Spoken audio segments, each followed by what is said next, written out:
This is becoming quick. Hi, this is Summer Todd. My show tonight, we have a guest, Mark Edworthy. We're going to be kind of interviewing him about some things, emergent behavior. Austin's kind of going to kick that off, my son. So let's get started. And hi, and Mark is on the screen, so we welcome him tonight.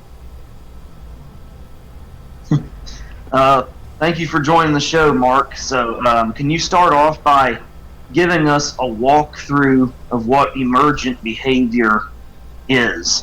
Mark's having some technical difficulties, so we're just kind of moving on a little bit. I don't know if this is an example of emergent behavior, but this was probably back in the 90s. My husband had his cell phone on our dining room table, and then like Austin and I were in the living room, and then my husband and my daughter were on a computer in another room. And she had her phone. She had a cell phone. So, I'm talking to Austin. We're just chatting, watching TV or something, and then the next thing you know, my husband comes storming into the living room and told Austin, he said, "I told you to stay off my phone and quit messing with my phone." And I'm like, "What are you talking about?" I said, "First off, Austin's been here with me the whole time." And he said, "Well, I just got a call, came into Chantel's phone." And I'm like, "Well, I don't know how that happened because, I said, 'Where is your phone?' I didn't even know where his phone was. And he's like, "Well, it's in the dining room." I said, "Well, Austin's been here with me in the living room, so there's no way he could get in the dining room without me, he's been here with me." So that was kind of freaky. He couldn't figure out how it happened. And the call was on his call log. But actually, I think when he went in there, the phone might have been off too. And that was another strange thing. But in our house, there were two rooms that were very haunted. It was the dining room where his phone was, and the computer room where my daughter's phone was, and they, where they were on the computer. So I always thought that was kind of strange. I don't know if that's emergent behavior, but it's definitely a little paranormal. So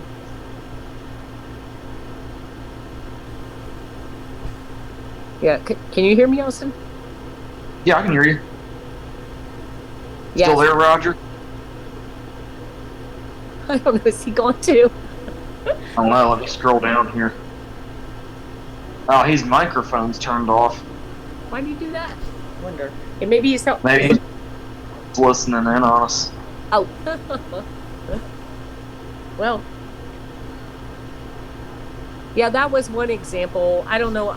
Did we have some other weird computer things happen at the? We used to have the printer come on by itself and print stuff out, and sometimes jobs weren't even queued up in it. Right. That was kind of. I mean, if it's one thing if jobs were queued up in it and then it got rebooted, but there was times that happened and that wasn't the case. That room was kind of odd, especially with electronics. I think it was just a strange room to have a computer in. Yeah.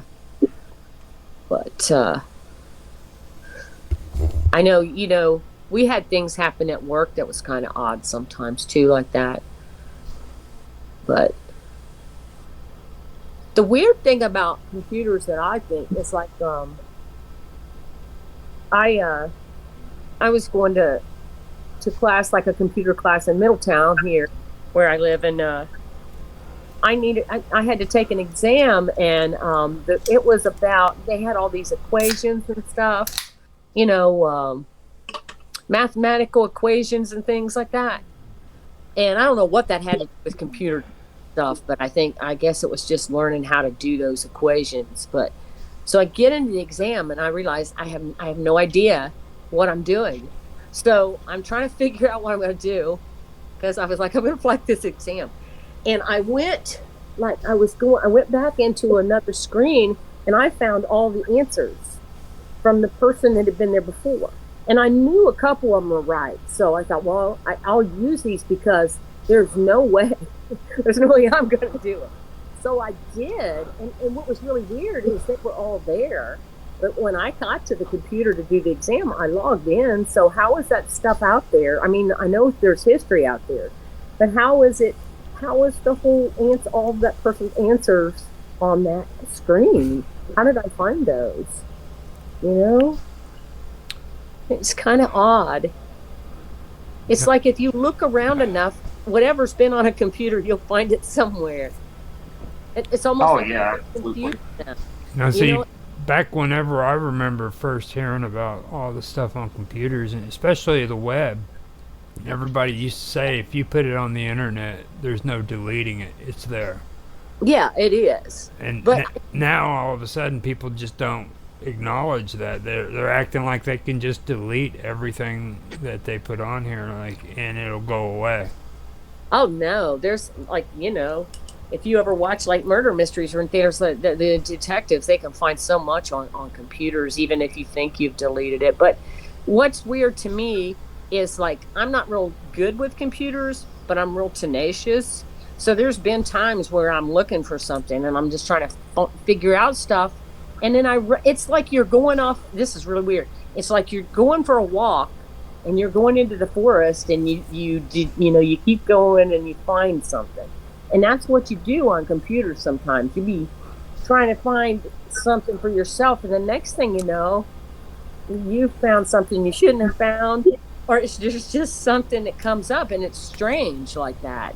And that's why I don't trust them, because I think with we got our banking and we got our stuff online, and you can just accidentally get into stuff.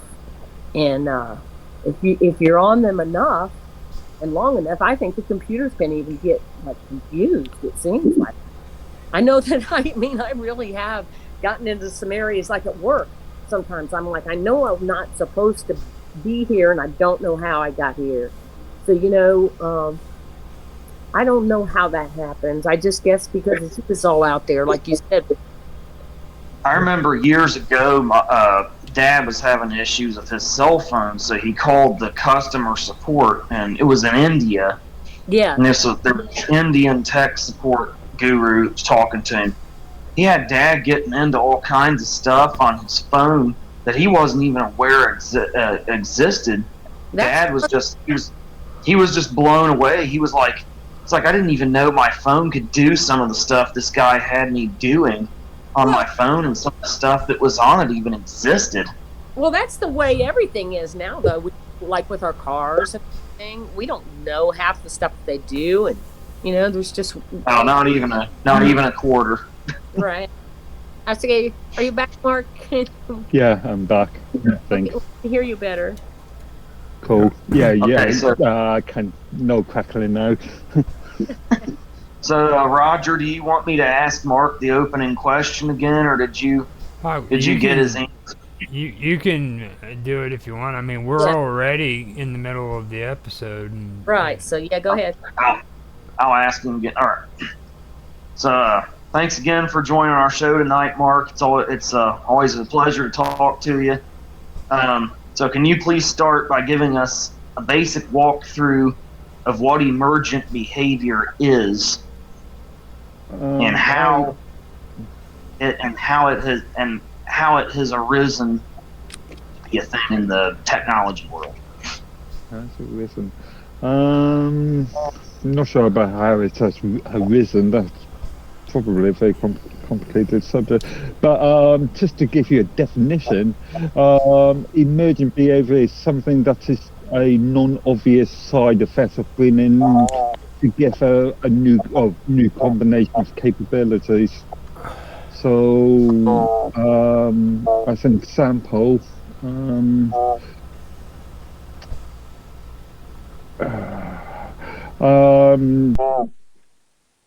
bringing in the internet and video. No, that's actually a bad example. I can't think of any good examples at the moment.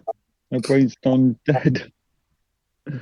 Like maybe when you bring together like net and video, like you were saying, there's a lot of possible things that can happen with all of the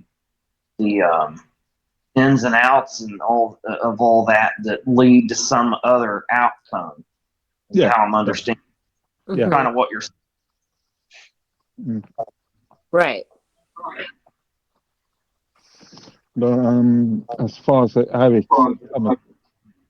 come across, I suppose that's you could argue it's the same thing as people writing things down, and then the creation of the Gutenberg press is a good example, I think. Yeah, because a lot of things come out of something like that. So that's your basic overview of what it is. And there's a lot of possibilities and a lot of different things come together at once, and they create an unexpected outcome. Right. Right. In your opinion, Mark, being a big tech support guy, having been in this field for years, is like you've been, do you think it's just the result of bringing a lot of different operating systems and operations together, or do you think it's possible that technology to some extent is taking on a life of its own? Life of its own, in what sense? I suppose you could argue any technology, may that be a pencil or a computer or the wheel, has created new ideas, new principles. But it's also the operators, Austin, the people, because like I said, Yeah. I was talking earlier when you were out, Mark, about how like I'm not great with computers, but like at work sometimes I'm very tenacious, and I would go and to try to find out what I'm do something, and I would end up where I shouldn't have been. So I think there's something with computers. I don't know, actually it's humans that put all the information in there, and maybe you can confuse it. You can confuse the programs and stuff, and so you end up in places you shouldn't be, or that's why I trust them. I think there's so much you can come upon. There is an old joke in the industry which goes something like error at the end of the keyboard. It's, or the other one is what you put in is what you get. So as the user, you are putting in information, and if you put in the incorrect information, some audience can happen. Right. Can you guys hear me? I said, Yeah. I said it's kind of like taking a walk into the forest, and maybe you shouldn't go any further, but you go into another area and you find out if you see the house or something you're not supposed to see. You it takes you on its own path sometimes. And I know when it first started, I talked to some kid that worked at a savings and loan or something, and he said him and his friends would always erase each other's loans. Now back then, I don't know if they could go back and see I'm sure they could, but he said that they were pretty careful with it, but a lot of them would just get rid of their car loans and things like that. So there's always people that are doing stuff shouldn't, but that's a little different than emergent behavior. But it is the the users, have some component there too, or. Yeah, I suppose it depends on if you look at in the sort of domestic sort of environment, you get end users at home messing around with their own machines, then yeah, that's more than probable. But in a good, well structured, locked down sort of corporate environment, that's going to be a lot more difficult. Yeah. Huh. So basically, what is? But there's always ways to kind of fool the programs and computers too, right? Again, depends on how looked down they are. If, let's say, your IT management information service department is taking logs of everything you do, then it's going to be much more difficult for you to fool the machine. Yeah. So basically, with emergent behaviors, how does that have like a mysterious twist to it? Like it sounds to me like all of it basically stems from the user. How does it kind of set itself apart from just error basically? I don't know. You could argue that the creation of a lot of well-known inventions came from errors. So thinking something like penicillin or something. Somebody creates something for a specific purpose, and then that product is used elsewhere later on. So Teflon being a good example, that was used for specifically the space race, and now we all use it in our cooking applications. Yeah. Right. Yeah. Mm-hmm. It's kind of interesting how stuff takes on a life of its own and morphs into other things. So to me, if you ask me, it's kind of like it starts with the operator, and we set a whole bunch of different things in motion, and it's like this butterfly effect, and we're coming out with results that are far beyond what we set in motion just when we originally put in. And it's so kind of the whole concept kind of takes on a life of its own, Right. and our creation kind of could tend to get away from us, if you look at it in that respect. Well, and two, don't you think? I think, like I said, I'm not a big computer person, so correct me if I'm wrong. But when you make a program or you do a program, or you think about how the people are going to use it. And maybe you just don't realize that people are going to do something totally different, and then that kind of messes things up, or there's an unintended consequence on the computer or with the program. I've seen that just from paying online bills. Like, there'll be some weird little thing that just confuses everybody, but when they actually put that into place, that somebody was thinking, oh, they'll just go to this screen and then they'll know what to do, and then they'll go to this next screen. But then everybody kind of gets all balled up there. So then you call customer service, and there's like millions of people on the line because they're like, we were all stuck at this place. And so I think that's a lot of it is we program everything with, we kind of trying to think of how the other person is going to think. We do it with our cars and stuff too. It's like, oh, that's supposed to be real easy to do something in a car, but then you're in there and you're like, who thought of this? How does this work? So I guess that's a lot of it. And then I don't know if that's emergent behavior, but yeah. I mean, in a way, it sort of is, because it is like I was saying, it takes on unintended consequences and things such as that, but not in the way of a computer taking on a life of its own. Right, because they now in,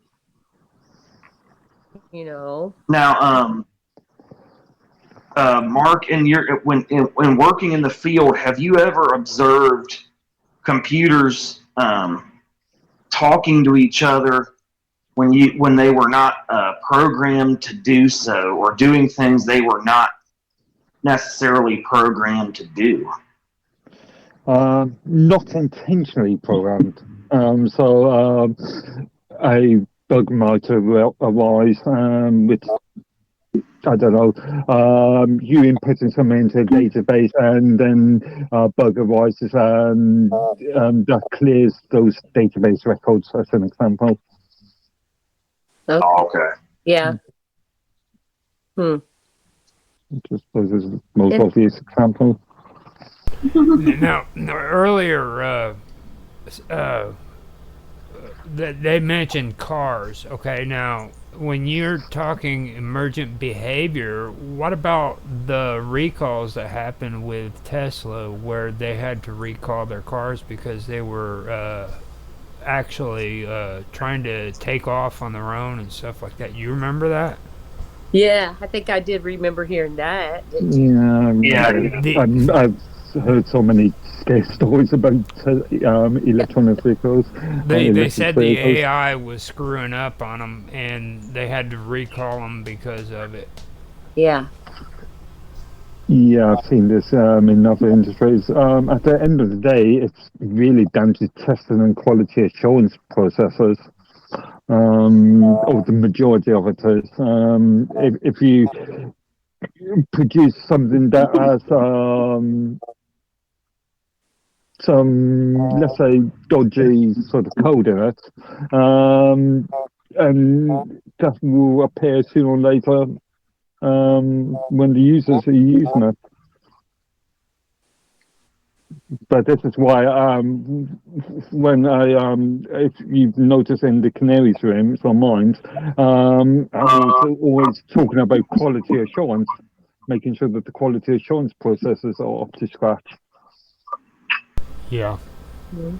Now, since you're actually on this show, I have the privilege of being able to ask you this question, and it actually is suitable. Okay. Okay. Okay, so here goes. Do you see, because of emergent behavior, a chance that someday technology will freaking take over the world and destroy mankind? Oh, I've read so much science fiction in my time. Never say never, I think it would be the best answer for that. Who knows what could happen? Right. Yeah. Well, I just wanted to know if there was a possibility that there'll be a rise of the Terminator and not Any Arnold Schwarzenegger. anything is possible. RoboCop. Probability. It's the probability that is the important issue. Okay, so It's possible, but not probable. back a while ago, you sent me an article that had to do with that computer over in England that I made a video out of. You remember that? Where it The was... ghost story. Yeah. The Yes, ghost story. the 1984 thing, 82 thing. You shared that with Austin and everybody, I believe, wasn't it? Earlier. Now, do you believe that that could be a form of emergence behavior? I am quite skeptical. Arguably, there was in the video there was a discussing with an academic, a historian, who demonstrated that some of the language that was used wasn't appropriate for the time period. So it could be just a scam. Could have been just a simple scam to sell books or something. It's impossible to say for sure exactly what happened, but it's just something we keep an open mind to, basically. Right. But I mean, it is interesting that the micros were doing that. Now, when you're talking language too, are you talking computer language? Oh no, the story was about a what was that BBC micro that was just a solitary machine in some of these office that was spitting out what seemed to be a conversation from some sort of time traveler from the 16th century or something. Yeah, that's really odd. I saw that. I was watching that. That is really. Yeah, they were. My understanding of it in a nutshell was someone from the year 200109 took a computer to someone in the 1500s because they had time travel technology by then. Yeah. And they used the person in the 1500s used the computer to communicate with a BBC micro in 1985. And these three time periods, 1500s, 1985, and 2109 were relaying messages with each other for some reason. So, because 2109 initiated the entire thing by going and linking somebody from the 1500s up to another time before them, after them, and then before 2109. They're connecting people from different time periods for some reason.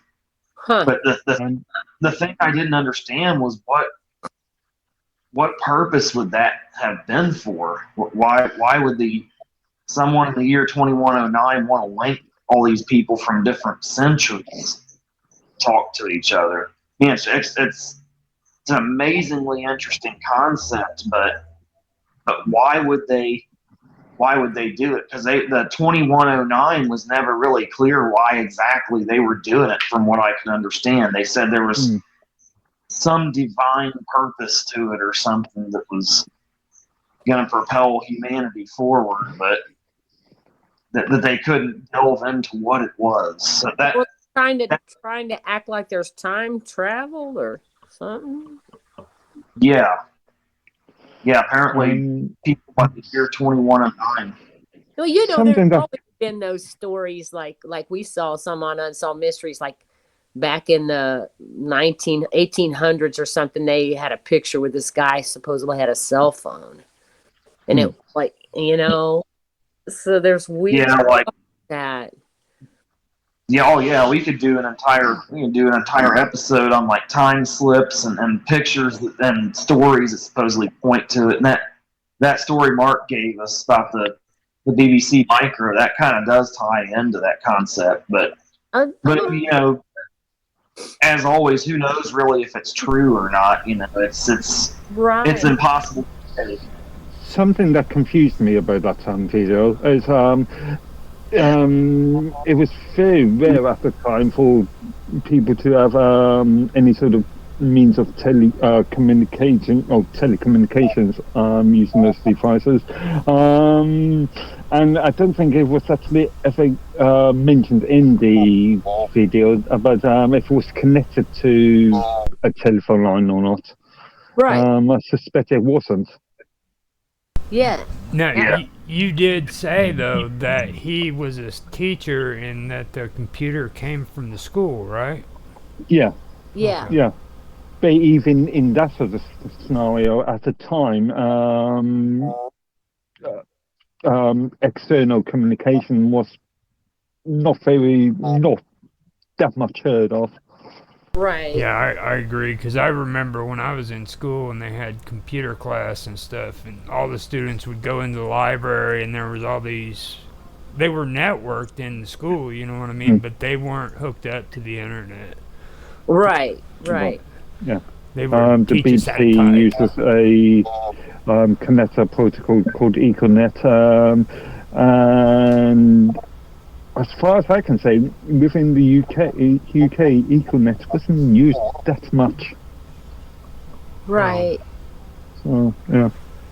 Now, with what you guys were saying too, you got to also understand this, okay? If they are a network of time travelers, they would have to communicate with one another. So that means they would have to have a system where they could communicate So one could be in the 16th century, one could be in the 10th century, and one could be in the 21st century. They would communicate. Right. Huh. That's interesting. According to the guy in the 1500s in that video, the people from 2109 brought him and his family what he called a box of lights to use to communicate, and that was what linked him to 1985 and 2109 somehow. Huh. But Yeah, but why would they want to talk to him, though? I mean, he's just like a sheep herder, and wasn't he? He was a sheep herder. No, he's a teacher. He was a teacher. He was Sorry. a teacher. I can't remember which subject. I was a primary school teacher, I think. Yeah. Yeah. School teacher, I think. and the guy from the 1500s was the sheep herding farmer. Yeah, that's Yeah. what I was talking about. He was a sheep herder, right? The guy Right. from the past was the sheep herder. Yeah. So, I mean, that's kind of odd right there. But And also, if it is a sheep herder from the 15th century, 16th century, how literate would that person be? yeah, Would that person be able to write sign for white? exactly. Being a sheep Yeah. herder, especially because we were talking about literacy with the Shakespeare episode I was doing, or we were doing with bobdub, and like they didn't like what was it? I think they said that people who are in today's world, people who are 18 to 20 have like 10,000 freaking words in their vocabulary, and by the time they hit 50 or 60, it goes up to like 45,000. Wow. And they said that during that time period of Shakespeare, freaking, it would have been a lot smaller. So, in my opinion, I would see like the average person at the age of 18 to 20 even being smarter when it comes to literacy than people back in the 15 or 1600s, because at least they went to school and they got an education for all those years, you know. So Yeah, illiteracy was so common back then. You know, the overwhelmingly vast majority of people. And this guy was supposed to have written a book in Latin or something on top of being able to write in English. yeah, And then, and he said he hid the book somewhere at a university or something. So I don't know if they ever went looking for it to find where maybe this book was or not. That might be a smoking gun if they could find that. But even still, that doesn't answer the question of literacy necessarily. No. But if you even know, irrelevant of then, only real sort of good academics know Latin. I can speak a little bit of classic Latin, but very little. Yeah. That's kind of a weird thing. Yeah, that's not a common language, is it? Not anymore. Catholic Church. Yeah. Yeah. In the medical field and science field, Mm-hmm. botany and stuff. Yeah. so Yeah. that is pretty odd. Now I do want to ask one question, and this really is important. With this, what was it called again? Immersive behavior? Now, Emergent. Emergent. Emergent Emergent. behavior. Do you see it as being an issue with AI and what they're doing with AI today? Again, you know my criticisms of what is being Well, claimed to be artificial People on intelligence. the screen don't know, so you're going to have to spell that out, because I like hearing that. So, yeah, go ahead and just say it out loud so that people can hear it again. Okay. A lot of things that are being described as artificial intelligence are no more than things like database queries. We've had database queries for decades now. Mm-hmm. Search for this entry in this database, as an example. So I find that the term artificial intelligence is just another sort of corporate buzzword. It's just latest fad buzzword, much like cloud was or I don't know anything else at the moment. But yeah, just a buzzword which is in most parts meaningless. Yeah, okay. So now that you've covered that, do you see all of that being an issue when it comes to immersive the behavior? Emergent. Do you The see it as behavior. being do you see it as being an issue with a lot of that going on today? It will be an issue as far as advertising and marketing and fooling the uneducated, much to say, the uninitiated. So yeah, again, we get bombarded by adverts that are just full of jargon, meaningless words all the time, and people buy the latest gadgets based on these um, pretty poor advertising mechanisms, methods. Don't they call them like buzzwords or something like that? Yeah, buzzwords. Yeah. Yeah. Yeah, kind of So it's kind of a selling point for like the latest gadgetry in a lot of cases. right. Yeah. Right. Which again, in reality, is totally meaningless Yeah, if you we're really look at it. susceptible to that though, you know. As people.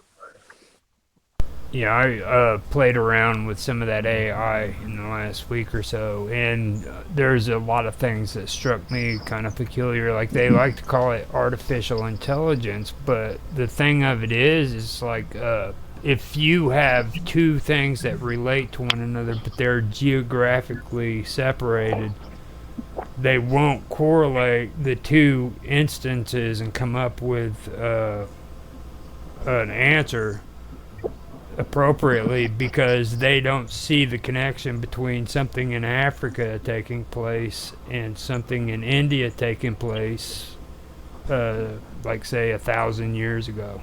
They just don't relate those two incidences together. You know what I mean?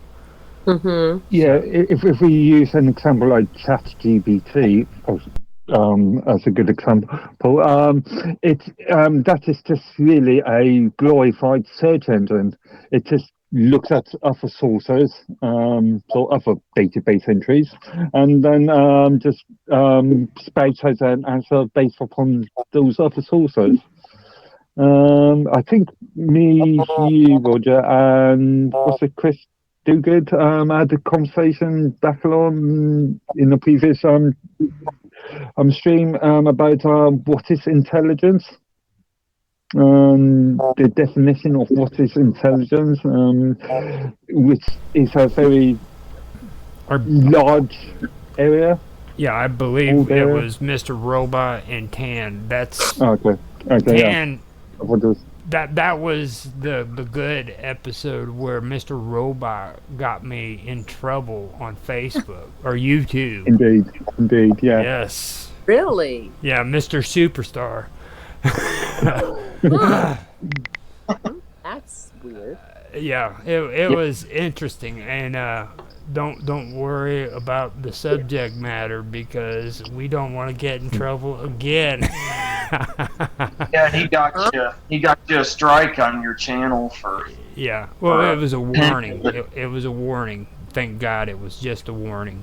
And Yeah. I think it's done, but I'm not sure. It wasn't on this one or my other strange stories. It was on my Praetorian. No, it was on actually it was on my working with audio and video. It was my archive of all the stuff I've done. You know what I mean? Since I started doing audio and video.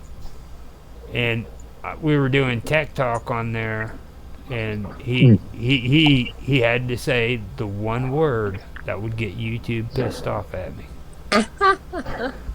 And mind you, this was about technology. Okay, it was tech talk, Yeah. and robot got me in trouble. Well, it was a tech talk, but it was more philosophy than Oh anything. yeah, you can go so many directions with AI. Like all of a sudden, we were talking about what God and creating freaking other intelligence that. Well, we actually just got out of that conversation last week, I believe, didn't we? Austin? Fairly. Yeah. That's interesting how it does wind up tying into so many other concepts that one could be, could consider paranormal. Right. I think me and you were, and I think the three of us on one episode of the mystery show, it might have been a couple weeks ago. I was talking about how, since we're spirits or energy, so to speak, they could get into technology and eventually use it to break down the barrier that exists between the world of the living and the dead. I think you might remember that, Roger. Yeah, I think I remember you talking about that. So, Yeah. back to the principles of the 19th century and seances and all that paranormal sort of stuff. Yeah, okay. Yeah. That was what it was actually that started the whole conversation. It got pretty good, but then Mark, we started talking about emergent behavior, and that's when Austin said that we needed to discuss it with you because we want to know if emergent behavior has anything to do with strange phone calls showing up on a phone 10 years after they were sent.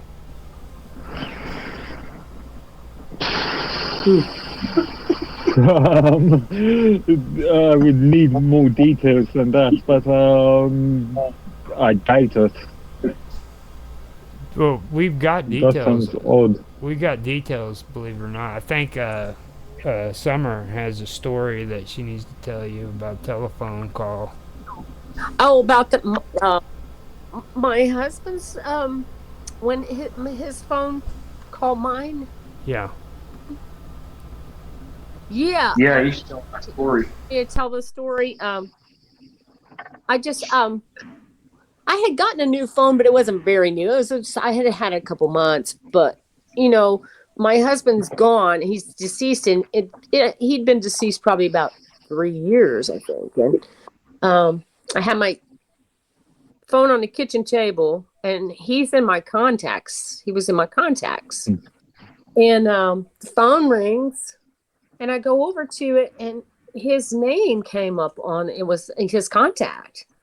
And I was like, how can that even happen? Because I knew that I used to have Sprint, that they gave him his number to somebody else. Anyway, I was trying to answer it, I think. And it was like there was nothing, like there was nobody there. And I was like, then I thought I imagined it. So, but then it was right there. Like the call came in and it was on my record, because I showed it to my daughter. And then I went over to Sprint to try to figure out what happened. I went over to Sprint and asked the guy how that could happen. And he's like, it shouldn't have happened. And I said, well, his number's been reassigned, right? And he was like, yes, it has been. He said, so even if somebody, whoever it's reassigned to, called you, it wouldn't come up. It would come up as an unknown number now for you.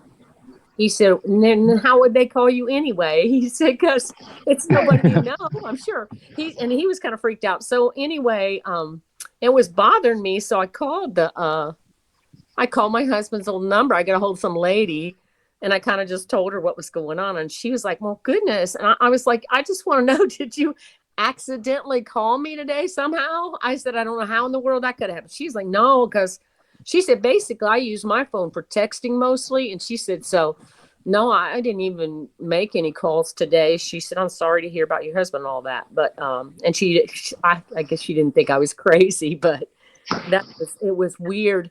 And I just couldn't figure it out. And it wasn't like there was a message he was trying to tell me. I don't think anything was going on in my life at that time that, if it was a warning or something, it didn't seem like.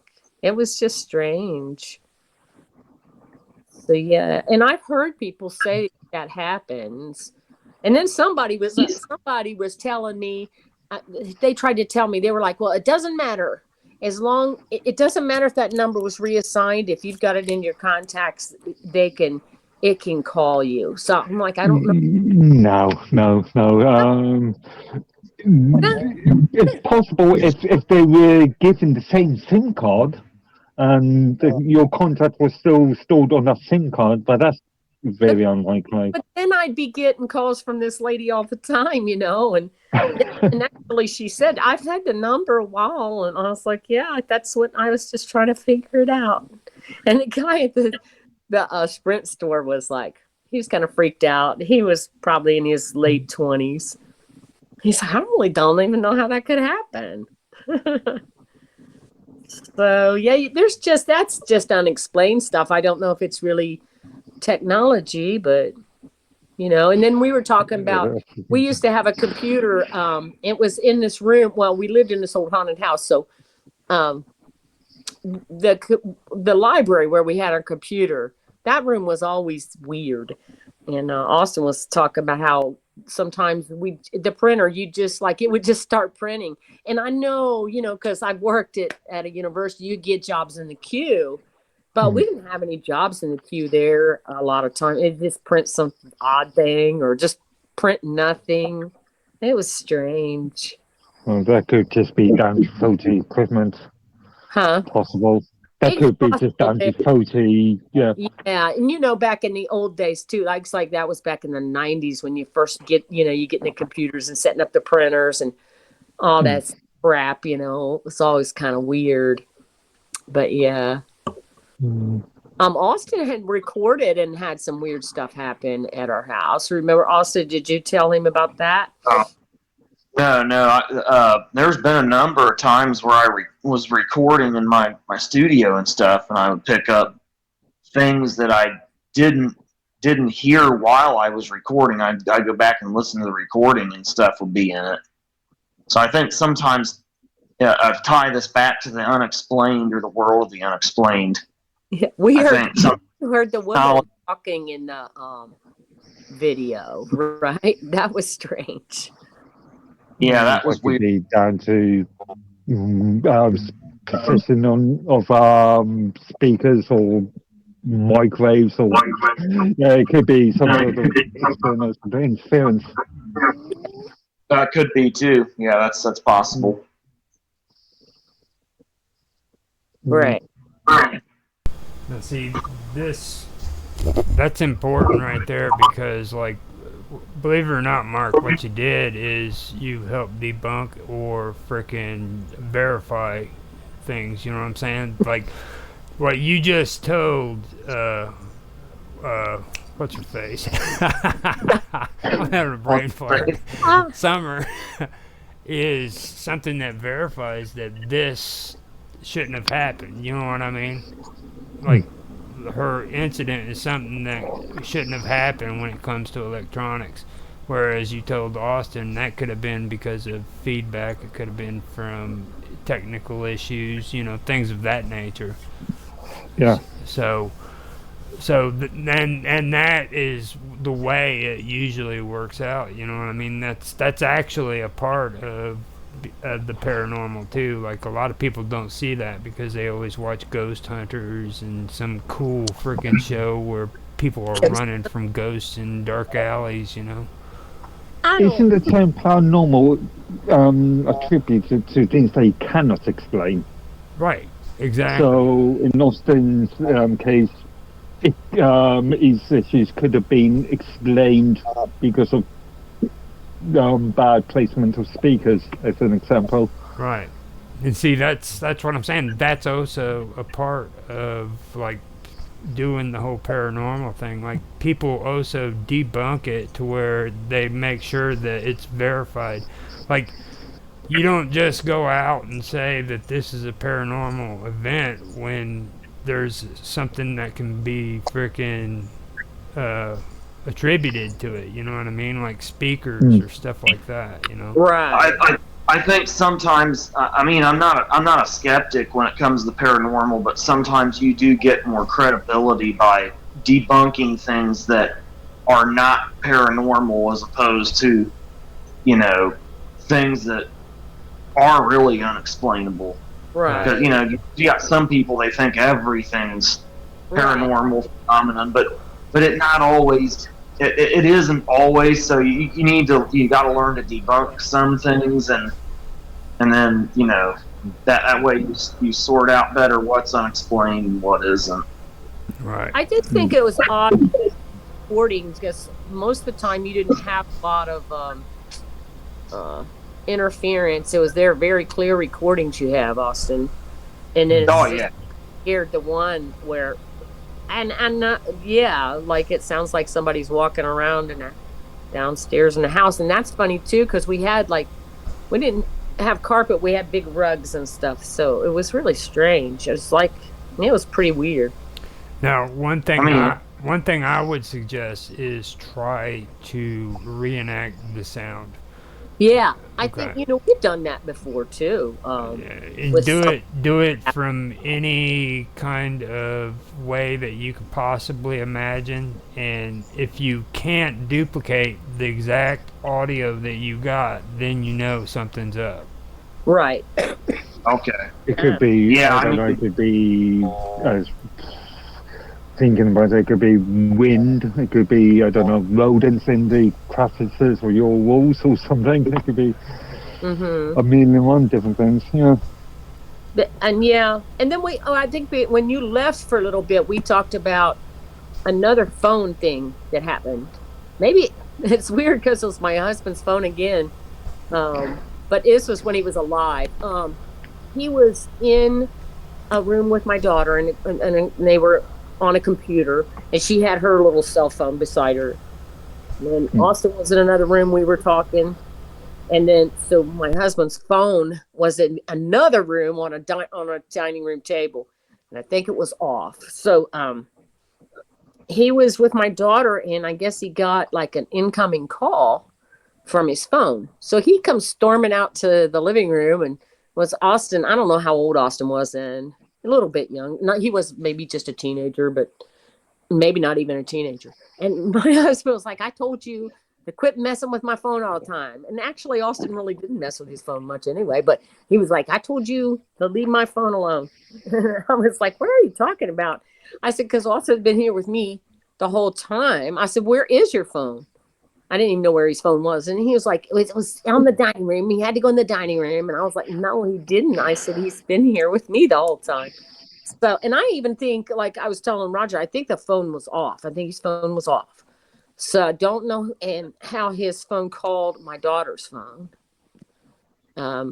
But like I said, I think if you do believe in ghosts, I believe our house was haunted. And those were the two worst rooms too. There was a dining room that was pretty haunted. And then, like I said, that weird computer room, there was always weird stuff going on in there anyway. So I don't know what that was about, but yeah. And I think if there is such a thing as ghosts, it liked to mess with people in the house and make them mad at each other. And Austin and his dad didn't always get along, so it was like, this is gonna be fun. Yeah. So, you noticed that, didn't you, Austin? Yeah, I did.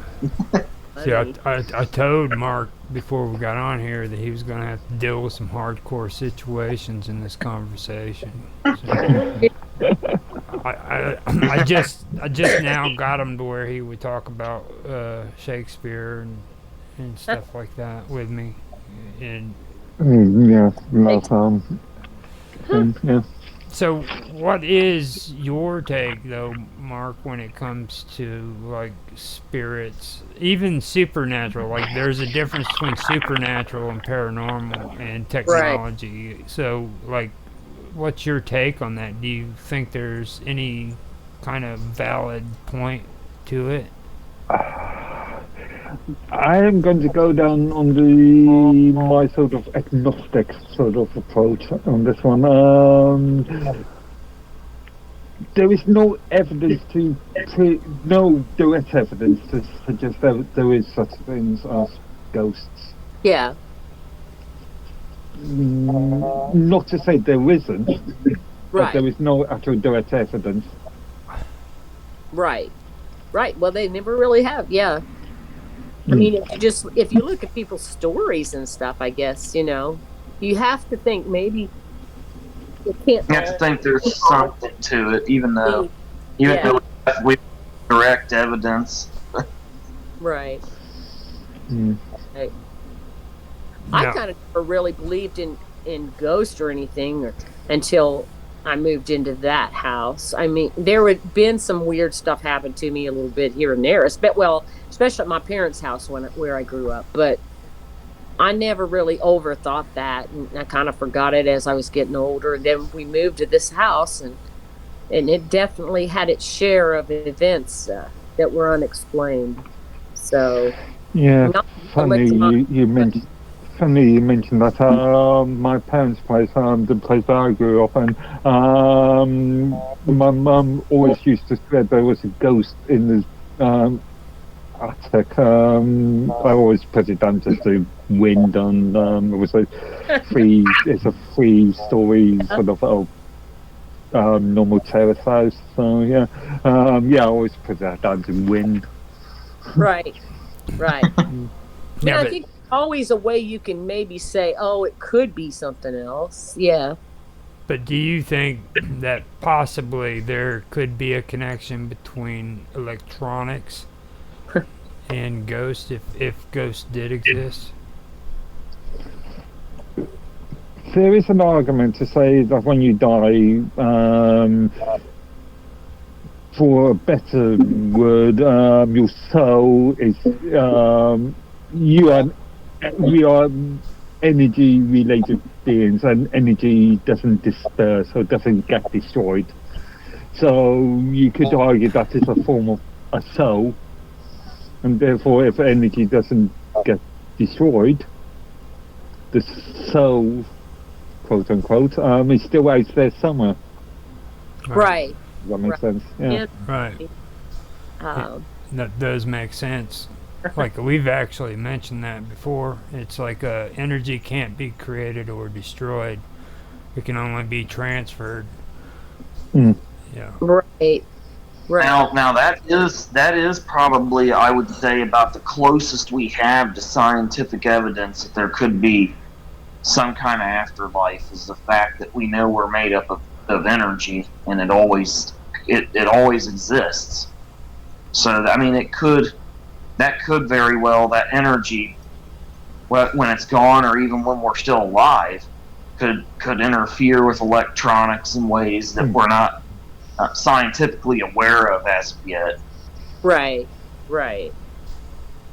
But to call a soul or energy a conscious entity is a bit of a weird sort of concept.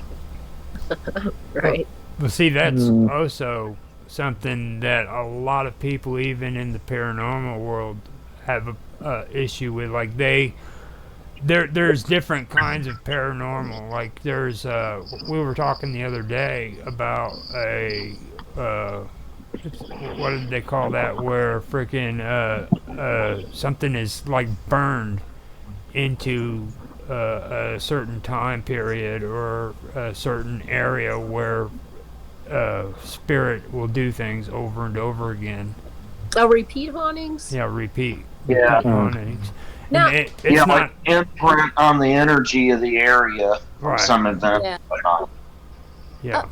But you know what? Now this is kind of off of that though. But we did have a show. We were talking about people that are sliders. Like, have you ever heard of that? Sort of going from one time place to another time. No, that's TV show. No, there. Yeah, that's what I was thinking. There are people. Yeah, that's what I first thought of. But when I was talking about the sliders, No, it goes directly with computers and electronics and stuff. It's a phenomena because I noticed it with my daughter, and Austin can attest to this. When she was going through puberty, she'd get mad at, or she'd be mad at a boyfriend, and like light bulbs and stuff, she just like they just like go out. And I was like, what is going on with her? Or if like she had watches, she couldn't wear watches.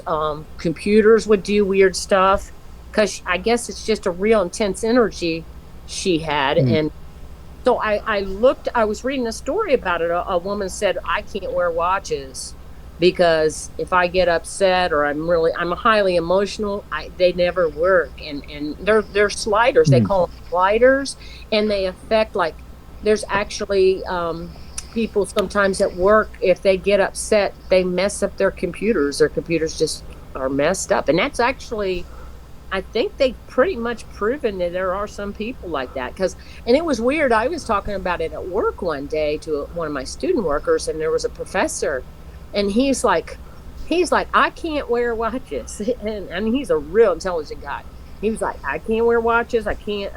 He said, I've got a box of watches at home. And he said, they all blip out. He said, I don't know if it's something with my chemistry or. So I think there is something to that. But, because some of us have more energy or electronic energy or electrical energy or something. Well, I've heard. I've heard the watch thing before. As far as computers concerned, whereas we don't generally use them anymore, mechanical hard drives, magnetic based. So cassette tape, we got old floppy disks, are all magnetic based, and obviously, electricity can actually change the flow of that magnetism. Oh, the magnetic. Yeah. Okay. I can see that. Yeah. Yeah. yeah, that makes sense. Now, I've also heard of, like, people walking by freaking telephone poles and the poles literally going off. That's what my daughter did. Yeah, Okay. she'd walk under a street light and it just would go off. It wouldn't blow up, but it would just go off. And she's still got that weird energy. I think she's, harnessed it a little now. She's a little older, but yeah. It's strange. But whatever it is, I agree with Mark. It is rotated around electricity in some way, electromagnetism or some kind of energy related to electricity. Right. I do think that's a good basis for explaining the paranormals, like the theory of energy and electromagnetic energy and what have you. Yeah. How it ties into technology. So technology, in a lot of ways, with everything, including Emergent, some of that could be a bridge between the worlds, so to speak, that we unintentionally created. Right. And we also endowed technology with a life of its own by combining so many operations together that result in outcomes we didn't realize, and things like that. So that kind of does branch out into that without our intending to. This is kind of the world where skepticism and debunking things meets the paranormal, which is that's really interesting how they kind of intertwine. Yeah.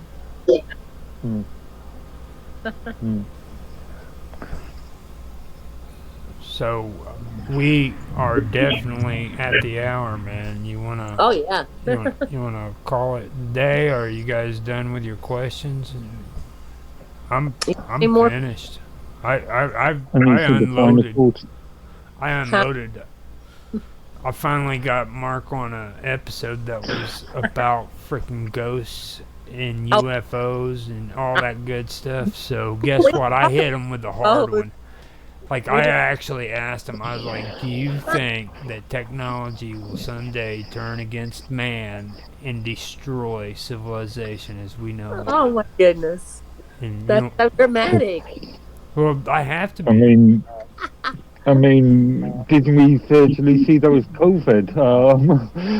Yeah. The creation of a virus, and yeah, Now outside the be land. careful there. Now don't be saying no extra words. Okay, but Yeah. Yeah, we got to be careful with those extra words.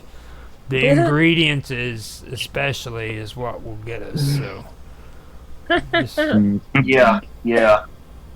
Hmm. so Yeah, I don't know. I don't know. I can't think of anything really right now. I think we pretty much asked him a lot, right, Austin? I think we did cover. I think we did cover a lot of pretty interesting stuff.